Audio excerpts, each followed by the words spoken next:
இதோ வந்துட்டால திரும்ப ப்ரோமோவதி வந்துட்டால wild card வந்து வச்சு செஞ்சா நான்லாம் அடங்கி உட்கார்ந்துருவனாடா, யார் அடிச்சாலும் திரும்பி எழுந்து அடிக்கிறதாண்டா என்னோட வேலை அப்படின்ற மாதிரி பார்வதி திரும்ப வைல்டு கார்டு அடிக்க ஆரம்பிச்சிருக்கா. அதுல அவங்க சொல்லும் காரணங்கள்லாம் சரியா இருக்கா தவறுதலா இருக்கா என்னதான் சொல்ல வராங்கன்றதை டீட்டெயிலா பார்த்துருவோமா? வணக்கம் மக்களே, நேஷனல் உச்சில இருந்து உங்கள் மணிவண்ணன். சேனலுக்கு புதுசா இருந்தீங்கன்னா சப்ஸ்கிரைப் பண்ணிருங்க. வீடியோ பார்க்குற அனைவருமே லைக் பண்ணிருங்க. எல்லா வீடியோலையும் சொல்றேன், மறக்காம லைக்கை போட்டு வீடியோ பார்த்தீங்கன்னா எனக்கு யூஸ்ஃபுல்லா இருக்கும் மக்களே, மறந்துடாதீங்க. இப்போ கண்டென்ட்டுக்குள்ள போயிடலாம். ஒரு பக்கம் ஏதோ ஒரு டாஸ்க் கொடுத்துருக்காங்க போல, அது என்ன டாஸ்க்னு தெரியல. வந்த வைல்ட் கார்டை பத்தி நீங்க சொல்லுங்கன்ற மாதிரி பிக் பாஸே ஒரு வாய்ப்பை உருவாக்கி விட்டுருப்பாரு போல. எல்லா கண்டஸ்டன்ஸும் வந்து வைல்ட் கார்டை பத்தி பேசுறது தான் டாஸ்க் போல இருக்கு. வந்த உடனே பார்வதி வந்து வைல்டு கார்டு வந்தவனே அவங்க 4 பேரையும் தனித்தனியா கூப்பிட்டு என்னென்ன இன்ஃபர்மேஷனையும் வாங்கிட்டு, ஒரு பக்கம் நேத்து நைட்டே கமர்தீன் கூட நல்லா மனிப்புலேட் பண்ணி கமர்தீனை ஏமாத்தின தருணங்கள் நம்மளால பார்க்க முடிஞ்சு. இல்லை நீங்க சொல்லி ஏமாத்தணும், ஆமா கடைசி வரையும் அவங்க கிட்ட உண்மையே சொல்லாம இன்னப்பாருமே டச்சுன்னு சொன்னதை மாத்தி சொல்லிட்டு சில விஷயங்கள் பண்ணி நேத்து பார்வதி கொஞ்சம் அப்செட் ஆகி ரொம்ப டவுன் ஆன பார்வதியை பார்க்க முடிஞ்சு. அதுக்கப்புறம் சொல்றேன் இந்த ப்ரோமோ செக்மெண்ட்டுக்கு முன்னாடி, அதுக்கப்புறம் போயிட்டு அமித் கிட்ட ஏகப்பட்ட அட்வைசஸ்லாம் சொல்லி அமித் கிட்ட வாங்கியாச்சு. இந்த ப்ரோமோல கூட அமித்தை பத்தி ஒரு வார்த்தை கூட பேசல பாருங்க. ப்ரோமோ செக்மெண்ட்ல கூட அமித்தை பத்தி பேசியிருப்பாங்க. ஆனா இந்த அளவுக்கு இவங்க 2 பேரை இந்த 3 பேரை பேசின மாதிரி அவங்களை பேசியிருக்க மாட்டாங்க. அந்த ஒரு விஷயம் நமக்கு தெளிவா காட்டப்படல. நோட்டீஸ் பண்ணீங்களா? இன்னொன்னு நைட்டும் போயிட்டு அந்த எல்லா மேட்டரும் தெரிஞ்சிச்சு பார்வதிக்கு. வெளியே அந்த சாப்பாடு மேட்டர்ல இருந்து எது தப்பா போச்சுன்றது வைல்ட் கார்டு இருந்து வாங்கிட்டாங்க. இப்போ திருப்பி கொடுக்க வேண்டிய நேரம் அப்படின்ற மாதிரி வந்துட்டு பிரஜன் அண்ட் சாண்ட்ரா எப்படி பண்ணக்கூடாது அப்படி பண்ணக்கூடாது அப்படிலாம் என்னைய சொன்னாரு. இவர் உள்ள வந்து என்ன பண்றாரு, மார்க் பண்றாரு, கொசு அடிச்சுட்டு இருக்காரு. கொசு அடிக்கணும் அப்படின்ற மாதிரி கொசு அடிச்சுட்டு மார்க் பண்றாரு, நம்மள மார்க் பண்றாரு அப்படின்றது தான். ஆக மொத்தத்தில் நீங்க திருந்தல. ஒருத்தன் வந்து ஒரு விஷயத்த சொல்றான், அதுல நம்ம என்ன நல்லது இருக்கு அதை எடுத்துக்கிட்டு நம்ம மாத்திக்கணும் அப்படின்றத நினைக்கணும். நான்லாம் மாறுறான், நான்லாம் பார்வதி இல்லடா. பார்வதினா இப்படிதான், நான் மாறவும் மாட்டேன் மாத்திக்கவும் மாட்டேன், இப்படியே தான் ஆடுவேன் அப்படின்ற மாதிரி சொன்னாங்கல்ல.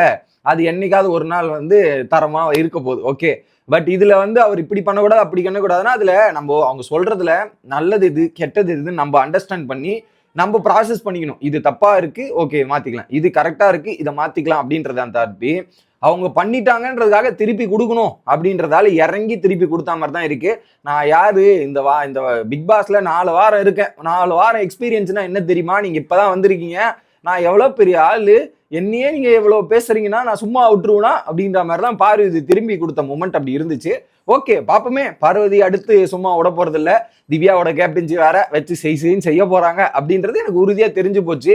நான் கூட நேத்து ஃபீல் பண்ணதை பார்த்துட்டு பார்வதி வந்து ஓகே கொஞ்ச நாள் கொஞ்சம் இதை பேரை மாத்துவாங்க போல இருக்கு, இதெல்லாம் பண்ணுவாங்க போல இருக்கு, சரி பாப்போம் தப்பெல்லாம் திருத்த முயற்சி பண்ணுவாங்கன்ற மாதிரி தான் நேத்து அமித் கூட பேசும்போது நினைச்சேன். அமித் அப்பயே சொன்னாரு, செயல் முக்கியம், நம்ம சொல்றது முக்கியம் இல்ல, செயல். அதை எப்படி செஞ்சு காட்டுறோம் எப்படி பண்ணி காட்டுறோன்றது தான் ரொம்ப முக்கியன்ற மாதிரி அமித் நேத்து சொல்லிக்கிட்டு இருந்தார் அந்த இடத்துல. ஆனா இங்க வந்து செயல் பார்த்தா அப்படி தெரியலையே அப்படின்ற மாதிரி தான் இருக்கு. உடனே திவ்யா நீங்க வந்து நீங்க பண்ணதுதான் நாங்க பார்த்தோமே, நாங்க பாக்குற மாதிரி எதுவுமே இல்லை அப்படின்ற மாதிரி சொல்றாங்க. உண்மைதான மக்களே? நீங்களே சொல்லுங்க மக்களே.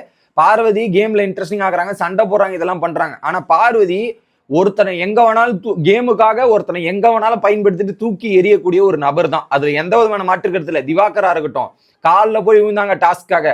கமருதனை பத்தி கூட இருந்தவனே பத்தி பின்னாடி பேசிட்டு அதுக்கப்புறம் அவங்க கிட்ட லேட்டா போய் உண்மையை சொல்லிட்டு நேத்து ஃபுல்லா அவனை ஏமாத்த ட்ரை பண்ணாங்க. கரெக்டா இல்லையா? ஸோ அதுல நிறைய விஷயங்கள் வந்து நீங்க பண்ணதுதான் நாங்க பார்த்தோமே, நீங்க நல்ல பண்ணதான் பார்த்தோமே, நாங்க பாக்குற மாதிரி எதுவுமே இல்லை. பாக்குற மாதிரி ஒரு சில விஷயங்கள் இருந்தது, ஆனா நிறைய விஷயங்கள் மோசமான விஷயங்களும் இருந்தது அப்படின்றதான் பாயிண்ட். தவிர்த்து பாக்குற மாதிரி எதுவுமே இல்லைன்னு சொல்ல முடியாது. பாக்குற மாதிரி எதுவுமே இல்லைன்னு சொல்ல முடியாது. பாக்குற மாதிரி இருந்ததால தான் நீங்க பேசுறீங்க பார்வதி அப்படின்றதான் நான் சொல்றேன். அதுல பாசிட்டிவும் இருக்கு நெகட்டிவும் இருக்கு. அதுல அவங்க கேமுக்காக யாரை வேணாலும் எப்படி வேணாலும் பண்ணுவாங்கன்றது பார்க்க முடியும். ஸோ பார்வதி மாதிரி ஒரு கேரக்டரை பத்தியே பார்க்க வேண்டாம். ஒரு பர்சனே இந்த கேமுக்குள்ள அந்த கேரக்டரா பார்வதி இந்த கேம்ல பிளே பண்றாங்களே, அந்த மாதிரி எந்த சீசன்லயும் பார்க்க முடியாது மக்களே.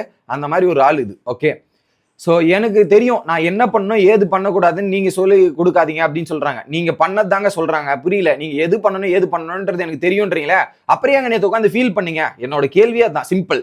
அப்படியே நேற்று ஃபீல் பண்ணீங்க? கமருதீன் மேட்ரு வெளியே வந்தோன்னு எதுக்கு அவ்வளோ பதட்டம், அந்த கண்ணில் அவ்வளோ பீதி தெரிஞ்சது எதுக்கு அப்படின்றது நான் கேட்குறேன். ஸோ என்ன தெரியும் ஏது தெரியும்ன்றாங்களே, அப்போ நீங்க வந்து நான் பண்ணிட்டேங்க அதை அப்படிதான் பண்ணேன்னு அப்படியே ஈஸியாக ஹேண்டில் பண்ணிட்டு போயிருக்கலாமே. ஓப்பனாக இருக்கிற ஆளாக இருந்தால் அங்கே ஈஸியாக ஹேண்டில் பண்ணிட்டு அதை டீல் பண்ணிட்டு போகலாமே. ஏன் அங்கே ஒரு பயம் வந்துச்சு? ஸோ இங்க வந்து கான்ஃபிடண்டா பேசுவோம், பின்னாடி அது வெளியே போச்சுன்னா நமக்கு ஒரு பேக் ஃபயர் ஆகும் தெரிஞ்சிச்சு. பார்வதிக்கு டெஃபினட்டா தெரிஞ்சிச்சு. அது நமக்கு ஒரு பேக் ஃபயர் ஆயிடுச்சு, நமக்கு ஒரு பெரிய அடி விழுந்துருச்சு அப்படின்னு தெரிஞ்ச உடனே அந்த இடத்துல ஒரு மாதிரி இருந்து சமாளிகேஷன் போட்டு அதுல இருந்து அப்படியே எஸ்கேப் ஆயிட்டு வருவோம் அப்படின்ற மாதிரி தான் ரூட்டு போட்டு வராங்களே தாண்டி, ஆனா அவங்க பண்ண தப்புகள் எதுவுமே வந்து அக்செப்ட் பண்ணிக்க மாட்டாங்க. பேசிக்கலி ஒரு சின்ன டாஸ்கே அக்செப்ட் பண்றது பார்வதி கஷ்டம். ஸோ இந்த மாதிரி ஒரு விஷயத்து இருக்கும்போது அதை டிவியேட் ஆகிட்டு எஸ்கேப் ஆக தானே பார்ப்பாங்க. இதில் அவன் மேலே பழிய போட்டு வர முயற்சி பண்ணுறாங்க அப்படின்றது நம்ம காலில் இருந்தும் சரி சின்ன சின்ன விஷுவல்ஸில் பார்க்க முடியுது. இது ஒரு பக்கம். அடுத்து சொசைட்டியில் 4 பேர் 4 விதமாக பேசுவாங்க. அந்த 4 பேர் நீங்கள் தான் போது நான் சிரிச்சிட்டேன். சீரியஸ்லி அந்த 4 பேர் இவங்க தான்ன்ற மாதிரி அவங்களுக்கு லிட்ரலி ஒரு பாயிண்ட்ல அவங்களுக்கே வேணும், தன்னைத்தானே அவங்களை அடித்து கொள்ற மாதிரி ஒரு டைலாக்கு. இதுல எல்லா இன்ஃபர்மேஷன் நீங்க வந்து சொன்னீங்களடா பார்வதிக்கு நல்லா இருக்கணும் சூப்பரா இருக்கணும் 4 பேர் கிளாஸ் எடுத்தீங்களா பார்வதிக்கு, இது உங்களுக்கு தேவைதான்டா, தேவைதான். அமிதா இருக்கட்டும், இவங்க பிரஜனன் சாண்ட்ராவா இருக்கட்டும், திவ்யாவா இருக்கட்டும், கிளாஸ் எடுத்தீங்களா மாத்திப்பா இதெல்லாம் பண்ணிப்பான்ட்டு வாங்கி கட்டிக்குங்க.